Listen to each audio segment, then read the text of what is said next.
It's our daily dose of hope. And on today's Sunday episode, I want to share with you 6 powerful quarantine questions that you can ask yourself every morning when you wake up.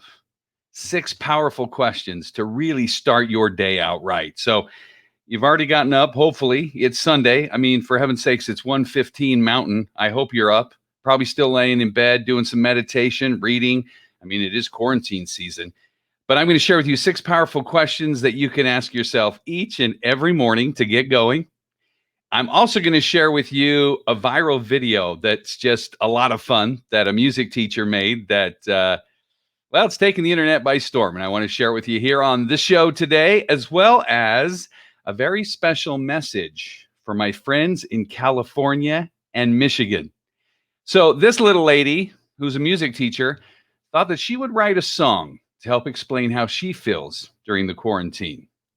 Hey, so as some of you guys might know, I'm a music teacher, and I found that one of the best ways that I can process the whole transition to online learning and teaching is to write a song.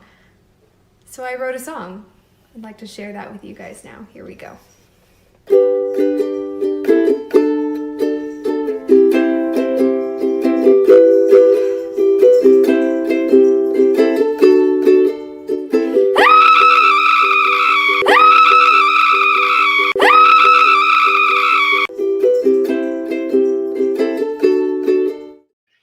That pretty much sums it up. You don't need a lot of lyrics for that song. That pretty much sums up how most people are feeling during the quarantine. So I finally understand after my kids were in elementary how my teachers must have felt all throughout my childhood, because at every parent teacher conference, they just nodded to my parents and said, it's an experience to have cause in our class.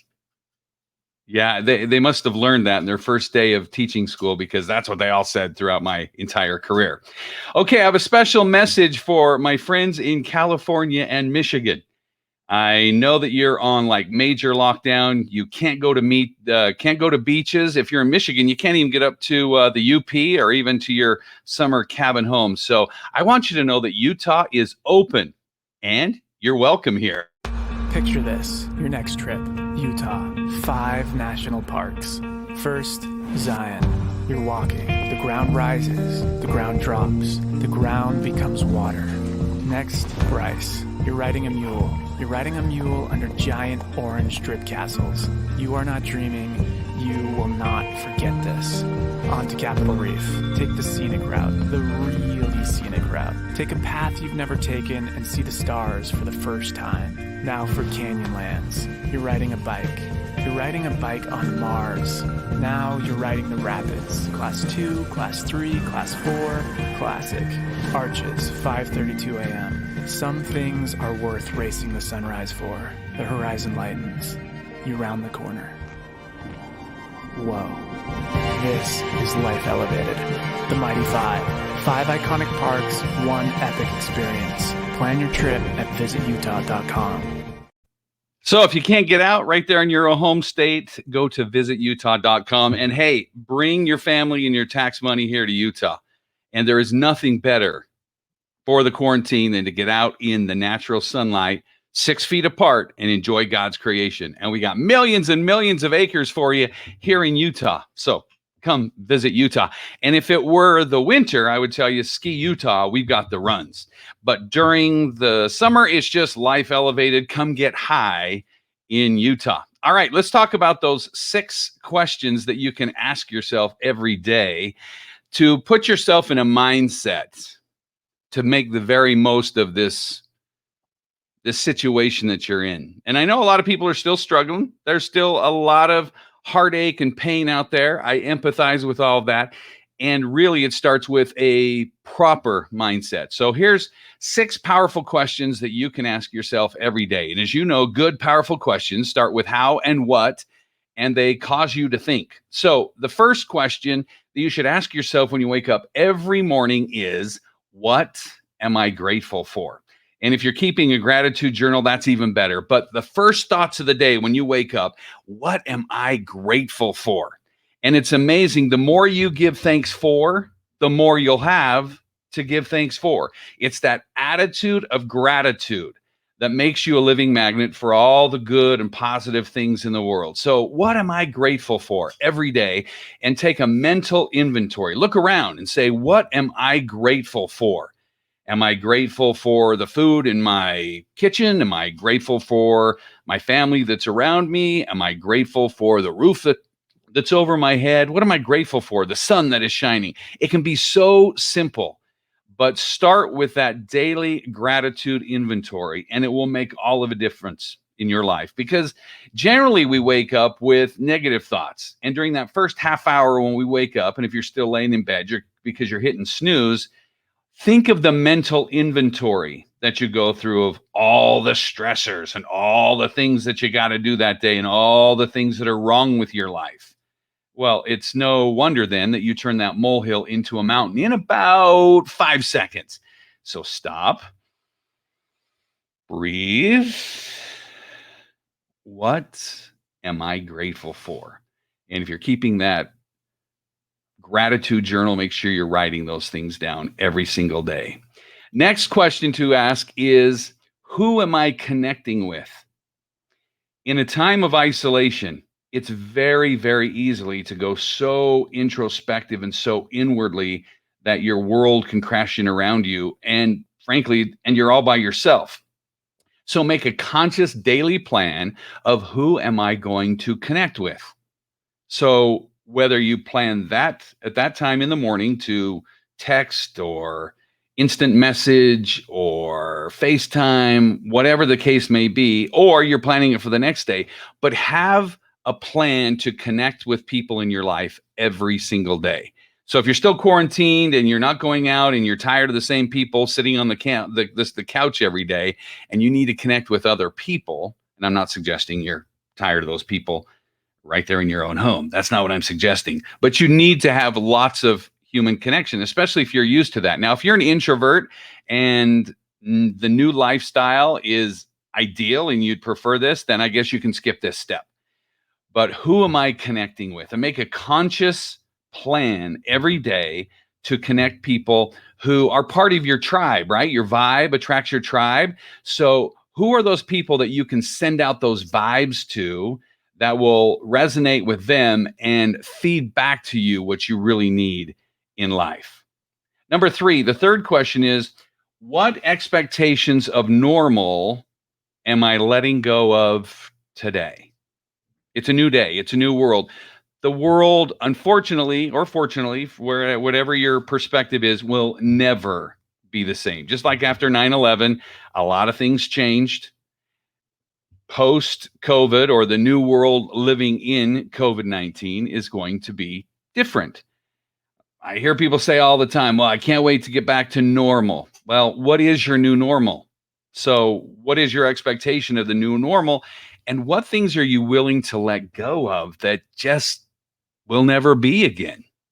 Remember, that area of control that you have is so tiny, tiny. Everything else that's in your area of influence and area of concern, you got to let those things go. So, what are your new expectations of your new normal? And what expectations of the past will you let go? Next question is, how am I getting outside today? You got to get outside. You have to get outside. Even if there's a slight drizzle wherever you are in the world, get outside. Get the fresh air. The very best thing you can do, despite what anybody is going to tell you, is to be outside. After the Spanish flu of 1918, researchers proved, geez, you know what? We should have done more of those outside hospitals. People actually would have recovered faster. So get outside, get your vitamin D, get outside. And as a corollary to that is, how am I going to move my body today? How am I going to get moving? Right? If you got to turn on your favorite music, whatever. Are you going to, go for a jog around the trail that's by your house? You're going to ride your bike. You're going to go for a walk. You're going to take your dog for a run. What are you going to do to move this? What are you going to do to move your body each and every day? Just that physiological change that happens when you start moving makes all the difference. A lot of people say, well, I don't feel like it. Right? I don't feel like it. I just don't feel like doing something. Well, research has proven that if you do the action, the feeling will come. If we're always waiting for the feeling to come, like, I don't feel like doing X, X will never get done. The difference between the winners and the losers, those who accomplish so much more and those who are just the also rans who live lives of quiet desperation, those that really the top 5-10% who make things happen. Remember, it was one of my favorite quotes. It was, I think, Henry Ward Beecher said, there's three kinds of people in the world. There are most people who are, actually, it goes like this. It's 1 or 2% make things happen. There's a few others who watch things happen. And then the majority of people sit around and wonder what the heck happened. That's it. I'm getting older. I can't catalog every quote I've ever heard. But there's basically those three kinds of people, right? It's always the 1 or the 5% who make it happen. It's the 1 or the 5% who accomplish their goals. And then most other people just work for people to help them accomplish their goals. So if you're not accomplishing your goals, then you're working for somebody else helping them accomplish their goals. So if you want to be one of the different ones, the top 1%, 5%, what really does make them different? They just think differently, and then they act differently. And they never wait till the feeling comes. Because if you do the action, the feeling will come. Right? I really don't feel like doing Y. Well, if you go do Y, then the feeling comes. Right? So many times we have a thought. Well, we always have the thought, but the thought leads to the feeling. The feeling leads to the emotion. The emotion then drives the action. So you can also get the same feeling, though, by doing the action, right? So if you don't feel like getting out and walking around the block, getting your keister off the couch and taking a walk around the block will give you that feeling that you want, right? Gets the endorphins, gets the dopamine going. So how are you going to move your body? And then the last question to be asking is, what beauty am I creating or inviting every day? If we are living magnets and we attract the people, the opportunities, and circumstances into our lives in harmony with our dominant thoughts, what are we attracting? What beauty are we either creating or inviting? You have the capacity to create so much. But again, you got to take action. Like the great prophet Nike said, just do it. Sleeping in the garage is not going to make you a Ford, and going to church is not going to make you spiritual. It's all a prelude to action.